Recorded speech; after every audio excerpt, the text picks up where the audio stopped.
Hey there, lovely people. Welcome to Be Your Best You with Tash and Becky, your go-to hangout for all things spiritual, subconscious, and downright magical. We're here to sprinkle a little mystical wisdom into your everyday life and help you level up your reality. Picture this as your cosmic coffee date, where we chat about the unseen world, blend in some psychology vibes and stir up the subconscious magic. Get ready to be the queen of your own reality, live a life that lights you up and have a blast doing it. So grab your latte or your tea and let's dive into another episode of Be Your Best You, where the mystical meets the mundane and your best life awaits. Cheers to creating magic together. Let's do this. Hi, welcome back to another episode of Be Your Best You with Tash And Becky, the Bash edition. And today we are talking about the hidden subconscious belief that might be keeping you from receiving. Oh, we have a bit of story time here with our lovely Natasha. And at the end of it, we really felt like you've been bashed today. After you hear this one. This is good. We go deep. This is something that I've just literally uncovered, a really, really deep layer of subconscious blocks. And we go through what receiving is, how you could be blocking it, what that actually looks like for you. And most importantly, we reveal this hidden belief that could be blocking you from receiving and could change your life. Yeah. So exciting. And yes, Becky's right. We do it through story time with Tash because I share my personal experience of how I realised it, where it came from in my childhood, the patterns that were playing out on loads of different levels. Yeah. So hopefully you're just going to be going pew, pew, pew, pew, pew, pew, pew. I hope so. And we'll have loads of thoughts come through how you can relate it to your own life. And honestly, truly, I love working with women to help them open up to receiving, because every woman I think needs help in receiving. We all know that. Yeah. And this is just in every way. Receiving in every way is going to make your life just enhanced. You're just going to be able to allow everything in that's already there for you. That's like literally waiting right there, knocking on the door, going, "Hey, let me in." And you're like going, "There," even though you so desperately want it. Yeah, and can't figure out why it's not coming to you. Yeah. So enjoy, guys. Okay, so if you're the kind of woman who's doing all the healing work, all the mindset work, all the manifesting, but you still feel stuck, it's not because you're broken. It's because your nervous system and your subconscious doesn't feel safe to slow down. So we made you a free 12-minute audio experience called Return to Self, the Subconscious Reset, to turn down the noise and bring you back to your center. Grab it free in the show notes. And today we are talking about the hidden block that might be stopping you from receiving. I'd like to know my hidden block, please. Well, maybe you can resonate with this one. Yeah. Well, you already know it, but shh. Actually, I'll be curious to find out if you do resonate with it. But anyway, let's talk about it. Let's talk. So this one is going to be a story time. Yeah. Because it's something that I have recently uncovered for myself. I'm having aha moments on a subconscious level, left, right and center right now. And I'm telling you guys, fun fact, but important fact, actually not fun fact. It is because I threw myself into action by starting up my group program, The Collapse. And I was stagnant for so long because I was overthinking it and I was trying to work it out in my brain and I was waiting until I knew exactly what I was doing or until I had clarity or until this or that. And also all the fears of what if no one signs up and all of that stuff. Yeah. And in the end, when I just thought I've just got to do it, I just need to do it now. I need to feel the fear. What have I got to lose? Go for it. And I knew this was going to happen. I knew it, but it still didn't make me do it any quicker. But as soon as I launched that program, not even like it started, as soon as I went into the whole, launch of doing all the content and stuff, everything suddenly became clear as I was doing it. Go figure. And also I just had a whole new load of subconscious stuff open up for me. I knew I was at a plateau and I couldn't get past it until I made that move. And it's obviously kicked off a whole load of new chain of events. Right. I've stepped into maybe a new timeline, if you want to put it like that.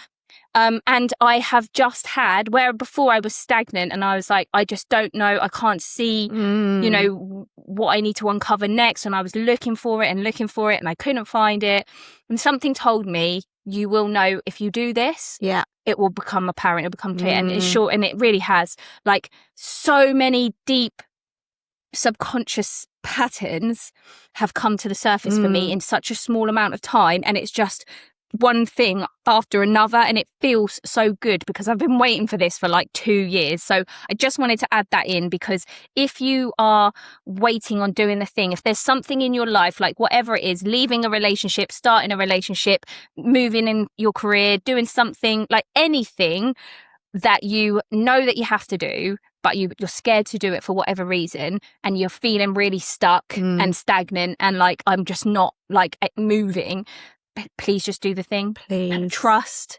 It's And so powerful. It's honestly, when you put yourself out there like that, every time things come back tenfold to you. Yeah. They reward you for sure, don't they? you reward you. You reward you.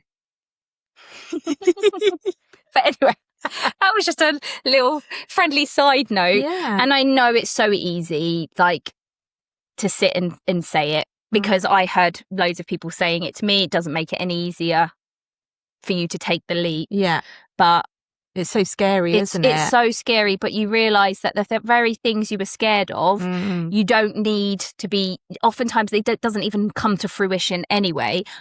But if you do hit up against the things that you feel scared about, what made me eventually be able to take the leap was that I realised that I have to feel safe, and I have to build up the trust in myself that I can stay with myself through the uncomfortable emotions. And that's why I started the collapse. That's what I'm helping women now do in the collapse, because I did it for myself first, and it's what got me there. Yeah. So if I can say anything, if you're stuck and you can't take the leap, please focus on, like, don't push yourself to do it even more and berate yourself even more. It's not working. It hasn't worked for you so far. It's definitely not going to work for you anytime soon. Put your focus on feeling okay to feel uncomfortable feelings. Sit with yourself through uncomfortable feelings. Don't abandon yourself. And when we say abandon yourself, it's running away, distracting yourself with watching TV, doing the housework, spending money, eating food, all the things. That's all abandoning yourself, because you don't want to feel the uncomfortable feelings. As soon as you can train yourself to sit with the discomfort, you'll do it anyway.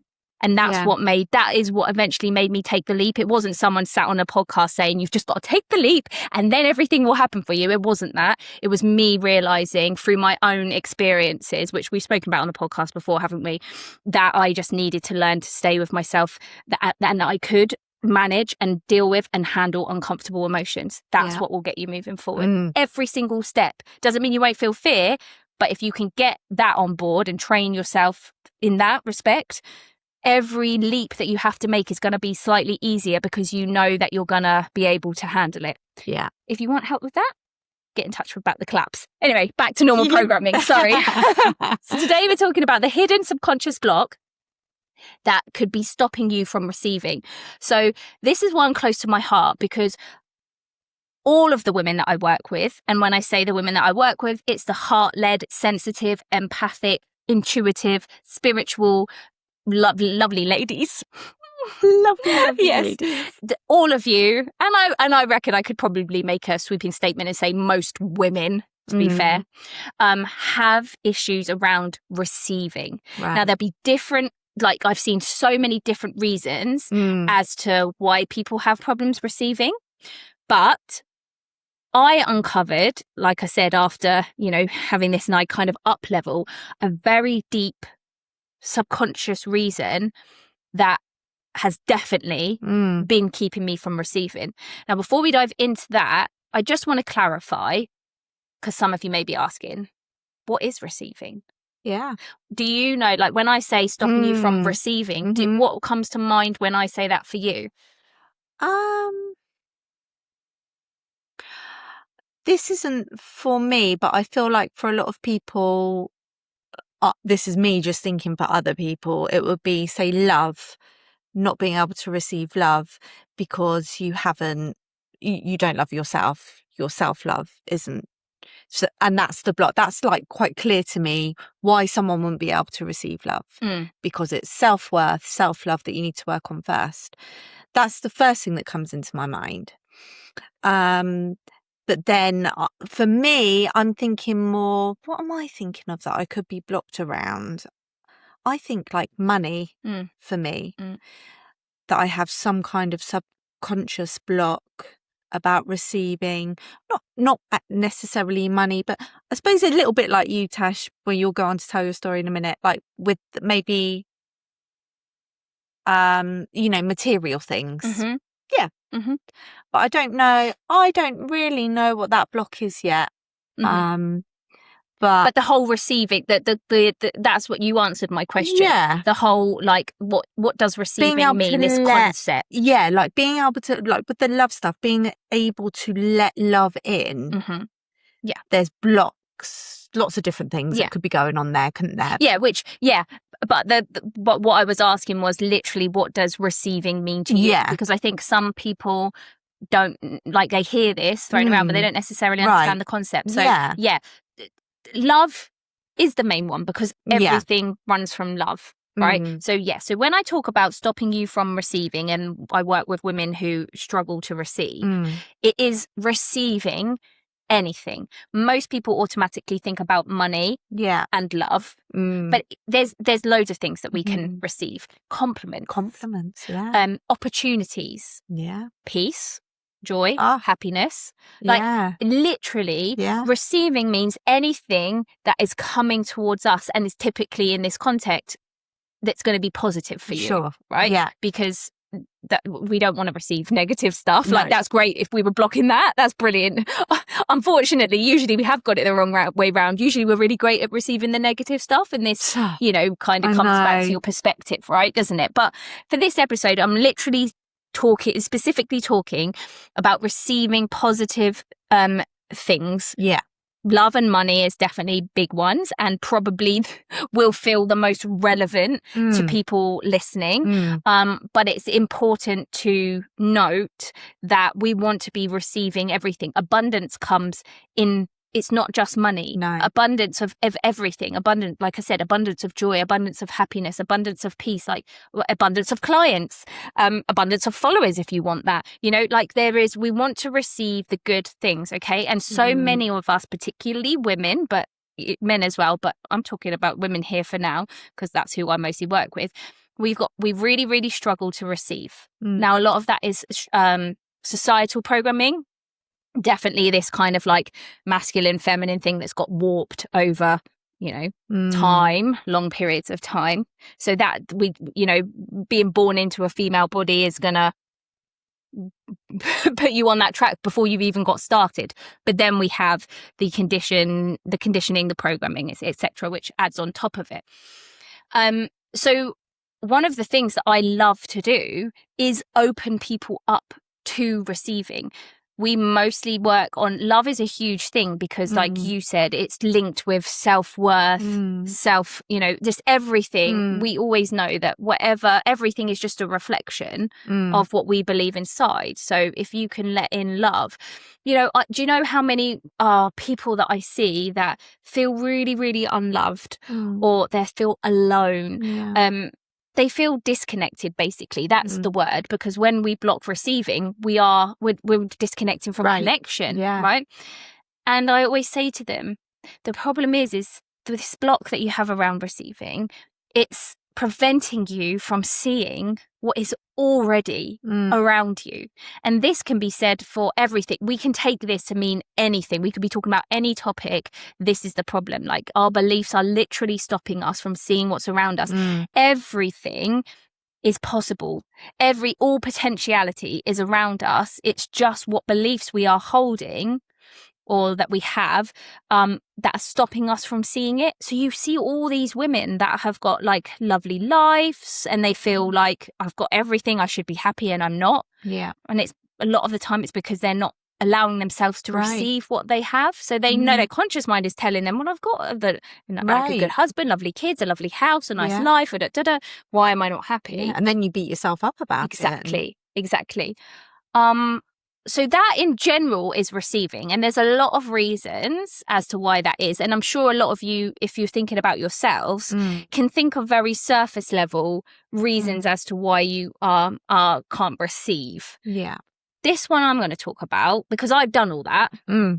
This one I'm going to talk about was super sneaky, and I hadn't noticed it until a couple of days ago. So what I actually realised was that, and let's see if this resonates with you, if you guys can track this to yourself. So some of you may resonate, some of you may not. That's why I'm interested to see if you have, because I know mine's come from my childhood. You've had a different childhood to me, but I wonder if it would show up in other ways for you. Now, everybody knows, like, a lot of my work that I do on myself is focused around my career and my mission. So because my career isn't just my career, my business, it's like my life purpose as well. So it's big, it takes up a lot. And I've done a lot of work in other areas of my life. I've done, like, in previous years, I did a lot of work around myself and, you know, my identity and my relationship and all of that. So that's been done. That's why my career is always on the forefront. And again, like, I'm always working on my visibility and why I don't feel, in my personal opinion. So some people might say, what are you talking about, Tash? Like, you're really visible, you're everywhere. But for me, like, I know that there are blockages in my growth, in the way I want my business to be, the way I want to be in my business. I know that. And what I realized the other day was that, to me, receiving equals an invoice. Basically, receiving equals I'm now owing someone. Okay, so let's unpick that a little bit, because that goes deep. Now, that might not, I'll say that again, see if it resonates. Receiving something equals an invoice. Receiving something equals I am owed. I owe something, sorry, not I am owed. I owe something to someone. So if you have that belief running, you can see then that your subconscious would absolutely block you from receiving, because it's like, oh, I don't want to pay. I don't want to pay that debt. Now, that program's been running since I was a child. So I've had a lot of time to gather evidence to that in a negative way. So, for example, and it's also important to know that something that I realized a long time ago on a subconscious level, a lot of my blocks are around freedom. So I just crave freedom. My human design says that I need to be free anyway. As a manifesting generator, I need to be free to move around and do all the things. But my soul has always craved, I know this, is freedom. I just, anything that makes me feel like I'm constricted, I cannot bear. It's like I'm being suffocated, and I'm like, I just need to be free. That's why I've always worked for myself. I can't be constrained in this, in that schedule. Can't be constrained by other people telling me what to do. I need to have my own autonomy. Now, not everyone's like that. Some people like the structure, but for me, freedom is a huge thing. It runs through everything. I've uncovered so many subconscious blocks along the way that has shown me that freedom lies within it. So this receiving equals I owe someone something. Also, you take that really down and it still comes back to freedom. Because if I owe someone, that means I'm tied. I don't have my own space to be who I want to be, do what I want to be, because I owe someone something. And you'd rather not have the thing. Oh, don't give me that, because... Exactly. Now, this is why it's so important, again, to just keep stressing that this is subconscious. This isn't something that I'm consciously thinking every day necessarily. It's a belief that deep down is running my life and my behaviors, but on very, very quiet level that I'm not aware of. That is basically just in every option, it's saying, like, we cannot receive because we'll owe someone something. And we need to stay in, I've spoken about this thermostat like thing. We all have our set layers of safety where our subconscious feels safe to have. So, and everyone's is different. You can absolutely build that. When you build capacity, you can increase your thermostat. Okay, but you have to be aware of it first, so that you can do this. So this belief here has been keeping my thermostat at a particular level. So it will let me receive certain things because of my certain beliefs and stuff. I can let in a lot of love. I'm lucky. Yeah. We were saying this, weren't we? Throughout my life, I've never had a problem with love. No. There was a small amount of time where I didn't have it. But I know why that was because I had no love for myself. It was a very small. Well, that kind of ran all the way through, but just that rocky time in my life where I was just like, I didn't feel like I had it. But then it just came in abundance when I started loving myself. That's it. But yeah, so my thermostat's quite high for love, which is lovely. But in terms of abundance, financially, particularly material things like visibility, growth. So say being seen by people, the amounts of people being seen, followers being seen, like all of that's been capped. Yeah. Like, and this is where I started doing this work, right? So this is where it gets very specific. This is what I hadn't uncovered before. And I was just thinking, why can I not grow? Why can I not like build my business? Why is it whatever I do, I sabotage myself somehow every time I feel like I'm getting somewhere in my business and I'm expanding, I'm doing the thing, I get pulled back down. My thermostat brings me back down. And I realized that with this belief, receiving comes an invoice. Imagine I'm consciously trying to bring in more followers, get more listens on the podcast, bring in more clients, bring in more money via growing my business. All of these things, that's receiving, right? All of that and receiving. But my subconscious is saying, with more clients, comes like imagine having loads and loads of clients. So I'm comfortable with where I'm at the moment. For whatever reason, my subconscious is comfortable holding what I have, which is lovely, but I want more. So I want to help more people. Simple as that. Yeah. And I'd like to earn more money. I don't have a problem admitting that. But what my subconscious is saying is we're not doing that because with more people becomes you owe them more. You have to give them more. Now, this isn't true, but this is what my subconscious belief is running in the background. With more money, you're going to have to owe it to other people. Other people are going to want things from you. Yeah. So you can't, you can't expand out because that will be too much. You can't keep up with that. So like you say, you're okay with what you've got. You can manage that. Yeah. But to owe hundreds, thousands of people, millions of people, you just couldn't do it. My subconscious goes, I can't keep up with that. No. I already use the energy that I've got doing what I've got. Imagine if I have a million people that I suddenly feel like I owe them to give them more. Can't do it. No. Of course I can't do it. Now, so on a conscious level, I'm saying, I want to grow my audience. I want to do this. And on a subconscious level, it's going, oh no, we're not doing that. You can't handle that. No chance to stay where you are. And that's where the self-sabotage comes in, right? Yeah. Huge realization for me because I was like, now, when I realized that, I was like, right, well, that's amazing. Makes sense. But then this is why I love then understanding where this belief came from. Yeah. Because that's step one. And that's powerful in itself because now you've got awareness. And I always say awareness is the most important thing because then you can make a choice and you can do something about it. Yeah. But the reason that I always love doing regressions for people is because then you get down to where it actually originally started from. And then it's almost like it makes the belief stupid. Yeah. So right now, at that point when I realized, it feels like I'm owed someone. And I see this playing out in my marriage as well. It's important to say, but we can go back onto that in a minute because I think, again, for people listening, if you don't have a business of your own and you can't relate to, growing your business or trying to get more followers and more clients, etc., you might be able to relate it in your marriage. So I'll go on to that. But yeah, so that was really helpful for me to understand that's the belief running. But then something happened that very day or the next day. It was either that day or the next day. And I always find that the universe does this, or, it's with my clients and myself, there's always something when you've uncovered a belief, something will show up in your life that absolutely puts it into practice and shows you so clearly. And this is where everything really changes, and you can see it for what it is, and you can actually do something to change it. So I had to ask. Now we get into story time, Tasha's story. Before we get on with the show, if you've been stuck in that loop of overthinking, procrastinating, beating yourself up, and then feeling frozen, you're not lazy. Your nervous system is overwhelmed.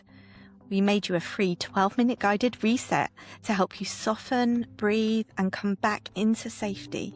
It's in the show notes. So this is where I start uncovering where this actually came from. So I had to ask my dad to for a favour. Yeah. Now it's like backstory here. I have always been really, really worried to ask my dad for anything.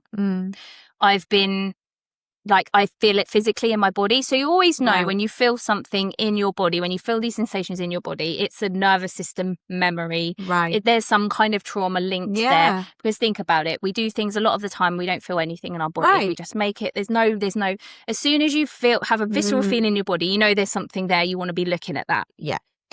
So I've always got nervous and anxious, and I can feel it in my heart starts beating. It's a fear response, right? Yeah. When I have to ask my dad for something. Now, it's important to know I don't ask him for much at all. No. Because of this very thing. Right. If I know I need to ask him for something, it's because I'm really desperate. And I've got no choice, and I put it off, and I don't do it. Like the whole fear thing, it's no different from anything else. I'm scared to ask him for help. Now, it's funny because this is where things get really kind of like tied up. My dad will do anything for me. Yeah. My dad has always helped me. When I was a little girl, my dad was my hero. I was like, oh, my dad can fix anything. My dad could do anything. Like, He will help me. He has always helped me. So it's not that he doesn't help me. There's one thing that I don't worry about asking my dad for, and that's to make me food. Because that's his love and language. And you feel that love. And I feel it. And that's the one thing that's my dad has always expressed love in that way by like he would let us have his food, and my mum used to tell him off like, Hossein, you haven't eaten your dinner. Don't give the kids your dinner. They've eaten it. And he'd be like, no. Like, here you go. And he used to take such joy in us. Like, and we'd like go to mum and go like, and we'd like, right. So you can feel his joy. Yeah. So it's safe. You can feel his love. Yeah. Right. So this is all part of it. And again, I really want you to think about your own childhood when I'm saying this, because this is why I'm telling you. Like, so my dad has always freely given love via food, and there is no surprise then that I have no worries about asking him, can he make me some food? Okay. But anything else I worry about. So another side point to the story. My sister has no worries asking him for anything. No. He also is always offering up help to her and goes over and above and beyond to help her, even if she doesn't want it. My sister and I are very, very different. So she's never been a people pleaser. She says it how it is. Right. She and my dad have a very, very different relationship than I have to my dad. She's like his double. Yeah. And I'm the opposite. I'm like my mum. And they know it. We've had very open conversations about this. Like, not so much with my dad, difficult to have an open conversation, but my sister and I, we know he treats us very, very differently. And the reason is important because it's related to this belief that I found about receiving. Right. So from the time I was a little girl, I was a people pleaser because I was sensitive and I was always trying to manage everybody else's emotions. My dad could be quite, like, change his mood quite quickly, quite hot-tempered. And I always felt like I was walking on eggshells, trying to wonder, is he going to be in a good mood? Is he going to be in a bad mood? Is he going to, like, him and mum going to have an argument? So I was not trying to just only balance, like, his feelings, but also my mum's feelings. Right. Where were mine? Like, I don't really even know.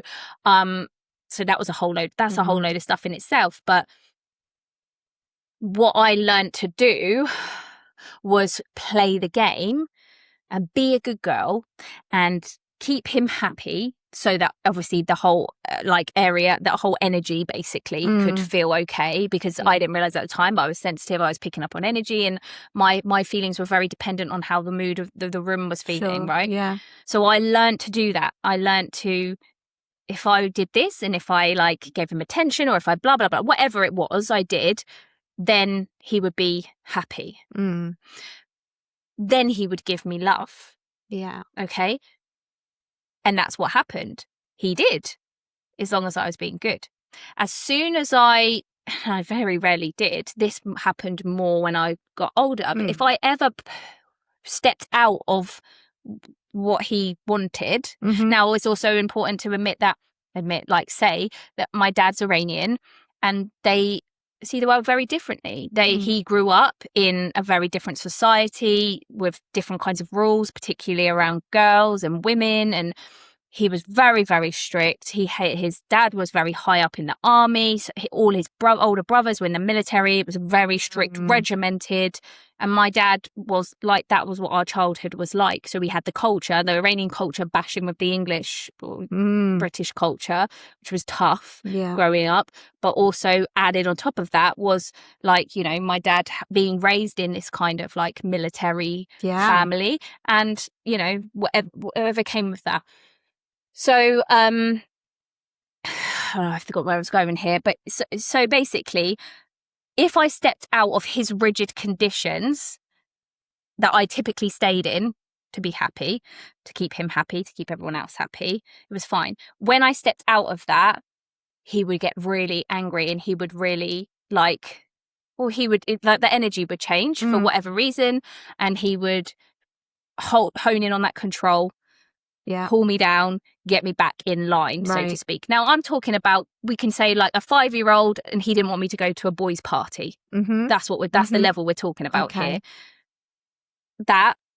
But then you get older, and when I was a teenager and older, and I wanted to start wearing makeup, he didn't want me to wear makeup. He didn't like it. This is not bashing my dad, by the way. This is cultural. This is just as it is. I'm just setting the background because it's important, because there's going to be certain things that you can see how the programming really got in there, and how has all of this ended up in stopping me from getting followers and building my podcast, right? But it's this is what happens.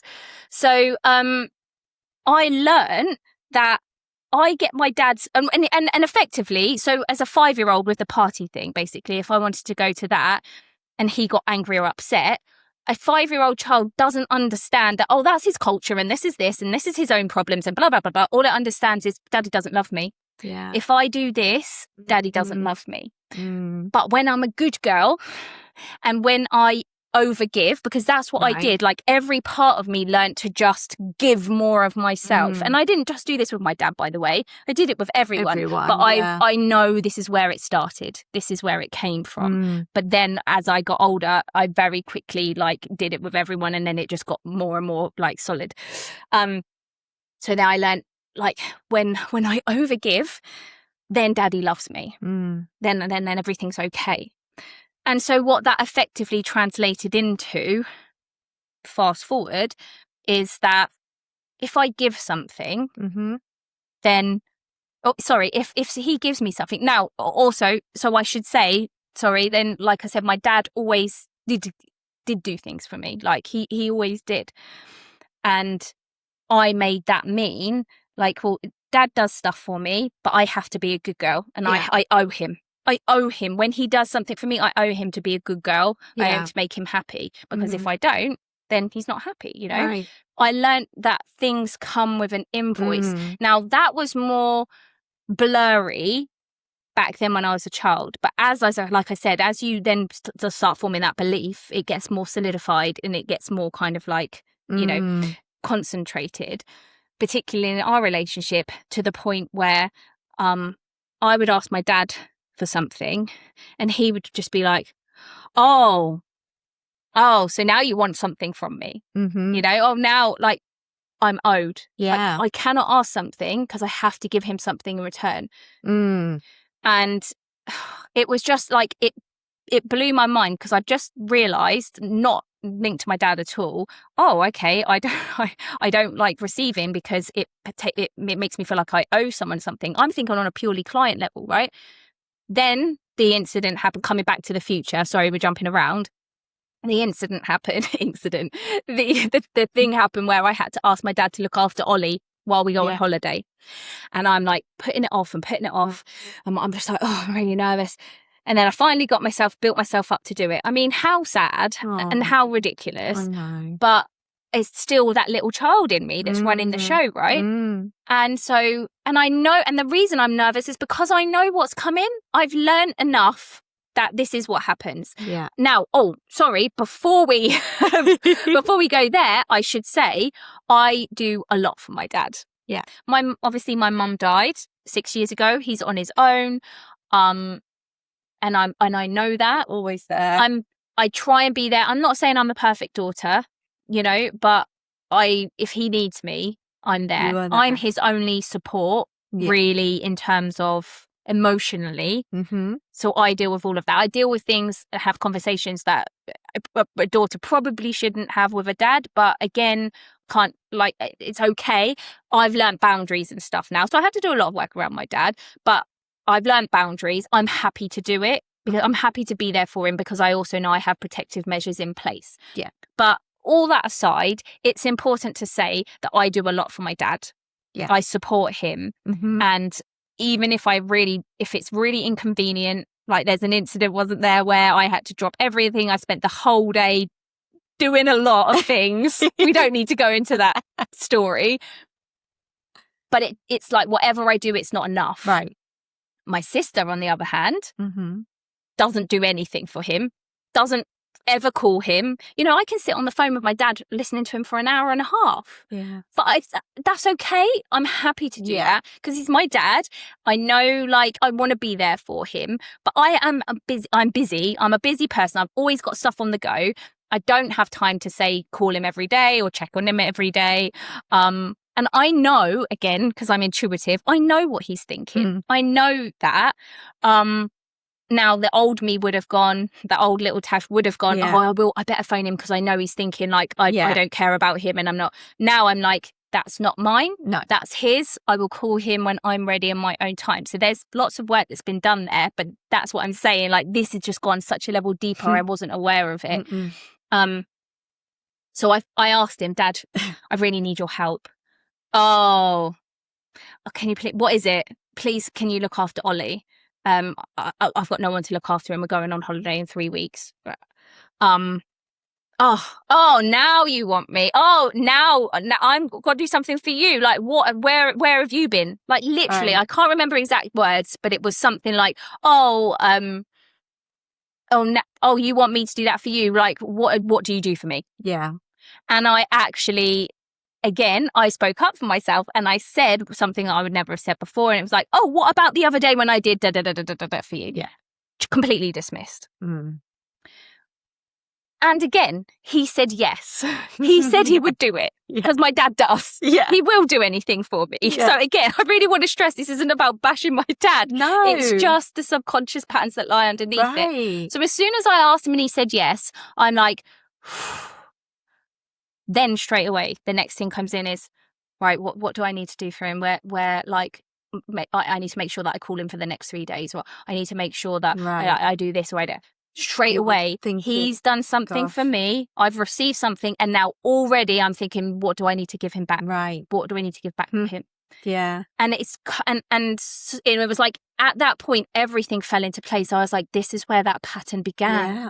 It was from him and my relationship and what I made that mean, what his behavior, what I made it mean about the whole world. Yeah.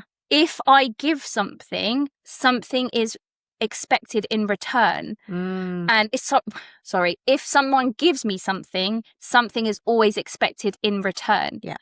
Now it's important to state the nuance here, because there always needs to be an energetic balance, an energetic exchange, right? Someone gives you something, you give them something. My problem is him giving me something wasn't like, oh, then I need to give him something back. It's not that. Like, him giving me something is because he's my it's because he's my dad, because I'm allowed to receive things. I don't always, do you know what I mean? Like, there has to be the energetic exchange there should be, well, I'm his daughter. I help him when he needs me, and he's my dad and he helps me. That should be the energetic exchange there. But I'm getting that messed up. I'm like, I will continue to give, but that's never enough because of his behaviors. So I could give him all the time. Yeah. But that's never enough. And then when I do actually want something, I then still feel like I owe him. Yeah. Because he does make me feel like I do. Sure. Right? So that was then translated into all areas of my life. Yeah. That I have to. So, for example, with this whole thing, like to put it into context with a client, the client pays me for a service. That's where it needs to end. The client pays me, I give them the service. Yeah. But still, there's a part of my subconscious. Now, again, consciously, I'm working on this and, you know, like boundaries and all of that. I'm like, no, that's enough. You don't have to overgive, because that's my whole, like, I need to prove myself. I need to be worthy. So yeah. But again, this other sneaky belief I've been working on for ages. No, I'm worthy. I don't need to overgive for, you know, to be worthy. And I'm still thinking, why? I know that. I've worked on that. Why is there still a block? And this is this is the block that was underneath it. That I thought that with a client, even with my clients, even though the exchange has been done, I still feel like I owe them. It's not enough. I still owe them. And then I'm effectively losing my freedom, because if I keep on owing client stuff, it's taking more of my time. I can't do the other things that I want to do because I'm still piling on stuff. Again, I'm not doing this necessarily practically now, but this is still going on in my subconscious mind. So that is how, obviously, it's then going to affect your growth. But let me talk about my marriage. So, because people might resonate with this. This has, I mean, they always say, don't they, you pick, you know, you carry on your dad's relationship forms your relationships you get. But I have a really interesting kind of question here, and I was thinking about it because there was a lot that I've had to work through in my marriage, because Chris is the main earner, and obviously has been, because there was a long time where I was just at home. I say I was just at home. I should catch that language. I was at home looking after the children and running the house. Yeah. And Chris has always been the main earner. It's only been recently, obviously, in recent years, that I've actually started working and contributing. But throughout, I have always felt, because Chris is so generous, he's never been one of those men that is like, you can't have that. No. Or like, his love language is buying material gifts. Yeah. He's very generous with his money. But I have always felt like I owe him. Right. He buys me this, now I owe him. Right. That's not a good dynamic to have. No. And I think we all know as women, like I've dealt with this a lot with the women that I work with as well, in the dynamic where the man is the main earner and you're either like, you have a job but you don't earn as much, or you don't have a job and you're relying on them. There's a lot of like sticky points, isn't there? Because the woman does feel like they don't have an awful lot of control. They do owe them something. Yeah. So this is where I think that this could be relatable to people, and definitely. It might be an access in to help you understand if this belief is running for you here, because you might not resonate with my whole dad thing, but it could be with your mum, or it could be with some, somewhere else. So yeah, for me, there is a part of that I feel like I owe him, and I don't like that, because that takes away my freedom, which is why then I've had a desperate need to earn money and make my own money so that I can then be in control. Because I realized the only way I will let receiving in is if it comes through my doorway. Yeah. If I've earned it, then I'll receive it. Then I can accept it. Yeah. But any other area of receiving, I'm blocking it because I feel like I'm bound. Yeah. I'm owing. Catch. Yeah. And this is where it gets sneaky, because abundance can come to us in every single way possible. But so many of us are thinking the only way that we can have abundance, money, whatever that looks like, love, whatever, abundance in any form, the only way we can receive is if it comes through us as a channel. I just want to like hone that point in, because I know this is definitely something that I have had to peel away at layers for. This feels like it's a real final nail in the coffin layer to understand. So I'm, again, a visual that I'm getting is, we've got all these different channels coming out of us, like coming into us, sorry, like, I don't know, wires or something, and all these ways of receiving. Let's just talk money. Let's just do, because it's relevant to everyone. Everyone would like more money. Yeah. We have all these different ways of receiving money, and it could be through winning something, through someone gifting us something, through someone buying us something that we don't have to buy, through a husband, through a parent, obviously through ourselves. There's infinite ways for us to receive money. It's all there. Yeah. And how, like, if you look at an abundant person, I would imagine all their channels are like open and flowing, and they're just like, money comes to me. Yeah. Because they're allowing themselves to receive it, because they believe that they can receive money from every area, and there's no conditions, there's no ties. Yeah. For me, I have formed a belief somewhere that I have to be the one to earn the money, because then I don't owe anyone. It's just me. Yeah. Money comes to me from any other way, I'm going to owe someone something. So I don't want it. So it's closed off. Makes so much sense, doesn't it? Oh, so sneaky as well, though. So sneaky. Yeah. And it's not just, I'm talking about money here, but obviously that was only one of the things. For me, it wasn't just money. It was clients, followers, podcast listeners, anything. Now you could probably say that I'm not letting in any more, like, any joy, or that doesn't feel like it resonates as much with me. Though I feel like I do let joy in from other people, so maybe it's more that material stuff for me. Because joy and love, you don't have love, a problem I've got it with. yeah. Whereas people listening, you could really think, oh no, love's my big one, but love's the big. We all have our different, our different things that we've got blockages on, because I think it's part of our life lessons. Yeah. My life lesson is 100% around being seen, expressing myself, visibility, that kind of thing. But some people will have learned that lesson. I feel like I've learned the love lesson, or I've chosen not to learn any more about it in this lifetime. That's been one of those things that's okay. So I can focus on this. Yeah.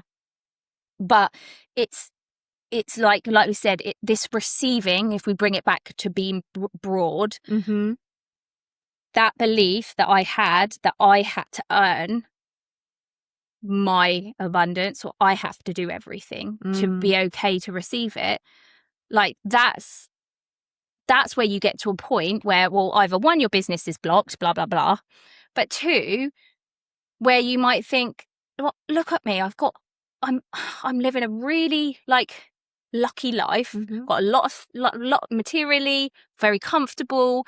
Why can I not enjoy it? Why does it feel like it's a negative thing?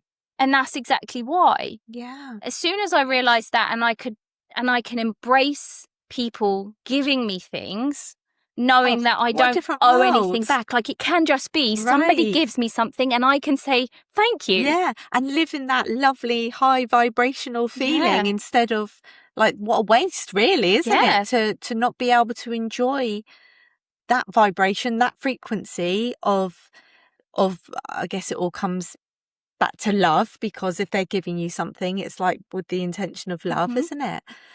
And it's going to be amazing to see how your life, because this is just like literally this week, isn't it, that this has come to light. Without that block there, I mean, it's still, I'm going to have to, I'm aware of it now, but I have to reprogram it now. So there's still work to do. Sure. But it's really nice to understand that, because when you can go back to the root, I can just think, how can I, every day, like if I'm, say, looking for clients, or I'm putting out a post for new clients, I can literally, as I'm pressing post, think, this doesn't come with an invoice. This doesn't come with I owe them. I get to do my thing and help them, which is what I love. And they pay me in return. And that's where it ends. Yeah. Done. Yeah. It doesn't come with anything. And that's going to be powerful, I think, in itself, isn't it? That you can just then switch off from that. What a different energy around that from you. And in my life, in my marriage, like going back to that as well, like, you know, so like I said, I can't fully enjoy, I haven't in the past been able to fully enjoy all the lovely things that I have got because it's come through Chris's channel, not mine. I haven't accepted them, or it's come with a sense of resentment. And it's not resentment, that's not quite the right word. It's the owing. It has come with it. It's like come with a price tag. It's come with an invoice. It's come with a contract. I can't just say thank you and receive it. And the problem is here, and this is where my mind goes, because I'm always like looking at all the things. There have been like times in my marriage where Chris has said things and I'm like, see, he is expecting something from that. But then there's other times where he's not. And now I'm looking at it and thinking, is it that he does expect something from me? Or am I seeing it that way because that's the lens that I'm seeing it through? And it's really hard. This is where you're like, oh, what's real and what's not? That's trippy. It is a bit trippy because I'm like, has my behaviour almost encouraged Chris to behave that way? To say that thing, Because because my behaviour is almost calling that forward. Whereas now, I have this awareness when Chris gives me something, or even if I'm just, you know, I can just order stuff. I can buy stuff myself now. I do, but I just, it doesn't like it, literally, it doesn't matter. But if I get something from Chris, I can literally sit there, receive it, say thank you, and remind myself. He's not expecting anything from me. He's not expecting, I'm not a little girl anymore. This is not my dad. He's not expecting anything from me. Receive it with gratitude. And done. That's it. And it would be interesting now to see if Chris's behaviour stops, because now I'm no longer, the problem is when you have these subconscious beliefs running, they are directly affecting your behaviour without you even realising. And it can be very subtle, but a little shift in energy here, a little comment, remark there, a bit of body language here. Your subconscious is doing all of that through this belief of when I receive, I am owed. I owe someone something, right? And the other person is going to pick up on that and respond in a way that resonates with that. Whereas now I am not going to be giving out those subtle energetic signals or body language signals. I'm not going to say that thing, or I'm not going to see it that way. I'm not going to think that way. So potentially, even if he did say something like, right, you owe me now, I won't see it. I won't notice it. Exactly. And again, this is what I'm saying. It's like when you play with your beliefs and when you change your beliefs and you understand the subconscious stuff, you get it doesn't matter what actually happens in the external world, because it's an internal feeling. And so I can sit there and be like, revel in the lovely things that I receive from Chris, whether he feels like he's owed or not. That's irrelevant to you now. It's irrelevant to me. But actually, you know, I am also aware that he could never have, a lot of our arguments used to stem around this, not on a surface level, but this is where I was coming from. This was where the problem was rooting from. It might be something different on the surface. But now, like, I have a choice. It doesn't have to be that way anymore, because now, you know, when we would have these conversations, Chris would just be like, what are you talking about? I'm not doing that at all. Like, that's not it. And I'm there like, you can say that, but you are. But now I'm like, maybe he wasn't. Maybe this is where you really have to take personal radical responsibility, because what if I was being the toxic one there? Now, I'm not like making excuses. There are some people who are controlling and do control women with money, and I'm not even saying that Chris hasn't had a measure of that. So I don't want to disempower people and say, oh, it's just you. This isn't about that. No. This isn't about saying, oh, this is your fault. It's not your husband. He's not controlling you. No, this is where we have to learn to trust ourselves. This is where discernment comes in. It's trusting you, and it's having an open mind. Because like I said, I'm not sat here saying Chris is definitely not doing that, or Chris is definitely doing that. I'm just saying what's going on here. Yeah. There's a whole mix of things, and I just want to be really aware. But again, if you hear what I'm saying, my solution is always, so now I'm going to come back to myself. I'm going to have the awareness of the subconscious things that have been playing with me, and now I'm going to choose to see something in a different way. I'm going to choose to adopt a new belief, and therefore practice the new behaviors that go with that belief until that gets rewired in my subconscious and it becomes automatic. So it's got nothing to do with Chris. It's got nothing to do with my dad. It's got nothing to do with followers or material items. It's got everything to do with me and how I am now going to constantly remind myself I can receive from all channels, from all ways, and it can be done. I don't owe anything. I won't lose my freedom. And so now I'm going to go into my business building it from a place of not like resentment or overwhelm or a sense of huge responsibility that I would have had with those beliefs. And potentially my soul was blocking it because I wasn't supposed to ever build my business from that, because I also do have a very rounded intention that I don't want to build my business in the old paradigm. I want to build it from a 5D consciousness level where it gets to serve me and everyone else in a balanced way. Yeah. Or you could argue that my subconscious has been blocking me just because of that thermostat, because it won't let me receive, because it knows that it's like it's fear, isn't it? It's like, well, I can't handle that, so I'm not going to go there. I'm going to sabotage you. It can be all of it. It doesn't have to be one thing. Just having this awareness that all this is going on is going to put me back in control, because that's the only thing I can control, me. And I will now grow my business from a place of it gets to be, they pay me, I give them what I give them, and nothing. I don't owe them anything more. And the more clients that I get, the more freedom that I have. Whereas before it was the more clients that I get, the less freedom I'm going to have. The more I have to give myself away. Right. And I don't want to do that. No.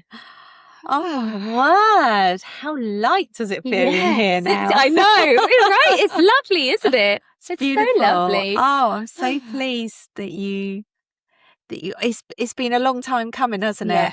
Yeah. To get to this. I feel like this is huge. Yeah. For you. And that's just one of the little like realizations that I've been having, and they all piece together. This is what I love. Every single thing is connected. I could talk to you about a load of other aha moments I've had leading up to this one, and they fit in like a beautiful little puzzle piece.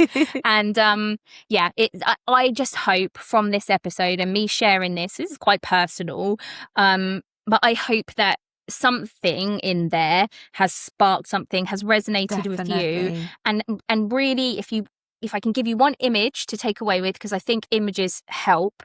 Imagine what I said to you about all those channels and see them how I don't like wires. That's not nice because that feels matrixy. I like golden beams of light, golden glittering beams of light coming at you from every single angle and every part of your body. And these are your receiving channels. And say to yourself every morning, set the intention, I open up to receive from every single channel in every different way. I am just one of the ways, one of the channels that abundance, love, money, clients, followers, whatever, peace, joy, happiness can come to me. I'm just one of those channels, but I open every single channel and I can't wait to see how I will receive it today. Yes. Oh, thank you. Thank you, Guru Tash. No, not a guru. I am just here. And again, this is just my learning. This is just what I've realized. Other people will have different stories, and that's totally fine. And this is not the only way. This is just a way that I have discovered. It's just a little key to place into our own lock, isn't it, basically, and see where this feels right. I'm going to go away now and I'm going to do a lot of thinking. Just like when you're talking, I'm thinking of different ways that I'm behaving and things that I'm blocking. And I just really want to get to that. If I could have a realization like that, like where it actually came from, like you say, the awareness is there. Yes. But why is it there? Yeah. Like for me with the money, you know, it's like, what am I blocking? Maybe I don't feel worthy, like you said, because I haven't earned it, but why? So that's what I'm going to go away. Yes, and so just to remind you about this and everyone listening as well, don't look for it, because you've now got the awareness, as I had the awareness when I realized, I equate receiving to being owed, and then the universe delivered to me on a plate that perfect example. Here you go, this is where it came from. I was just living my life. So don't look for it. You have the awareness. Now just know that the universe will serve up to you if you need to know it right now, if the time is right, that this is where it's come from. But don't strive and search. That gets you into a toxic cycle. Right. It will come. It gets to be easy, doesn't it? It gets to be easy. It gets to come to you. And the more you let go, the easier it is to come in. Sure. Yeah. There we go. My love. Right, guys, that was it for another week. Yeah. Hope you enjoyed that one. Becky likes this one. I'll get my teeth into this when I get home. I'm going to be diary, channeling. I hope you guys have enjoyed it as much as she has. And I've heard it before. Brilliant. I love it. Right, guys, don't forget to like, subscribe and follow. And most importantly, please review the podcast. Very much appreciated. Share with your friends. Yes, please. Bye-bye.